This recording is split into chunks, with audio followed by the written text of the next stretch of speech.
On est très, très heureux, très fiers aussi de raviver cette place qui est emblématique à Stansted. Charlotte Gorchon, âgée de 30 ans à peine, redonne vie à ce restaurant abandonné depuis une dizaine d'années, qui fut jadis un poste douanier. Ça a été une prison, évidemment, comme c'était une douane. On a des cellules au sous-sol et tout ça, c'est vraiment chargé d'histoire.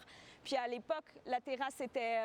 il n'y avait pas de terrasse ici. Les voitures passaient directement sous le toit du restaurant pour se faire évaluer par les douaniers. Le maire de Stansted, Jody Stone, est du même avis que Charlotte Gorchon.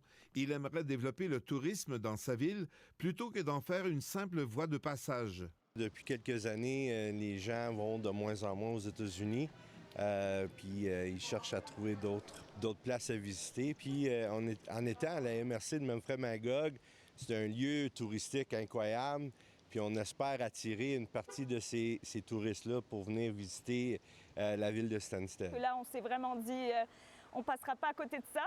On a la rivière Tomiphobia qui passe juste ici, le pont qui mène à la bibliothèque Ascot. À l'intérieur de la vieille douane, il y a 202 places pour des clients du mardi au dimanche. C'était tellement triste de voir cette belle bâtisse-là vide.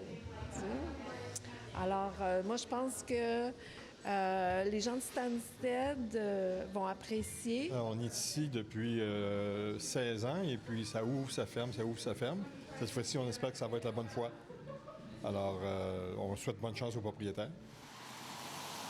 Maison Gorchon, c'est la sandwicherie que j'ai ouverte quand j'ai déménagé à Stansted. C'est dans sa propre maison que le rêve de posséder un restaurant près du poste douanier de Stansted a pris naissance il y a 4 ans.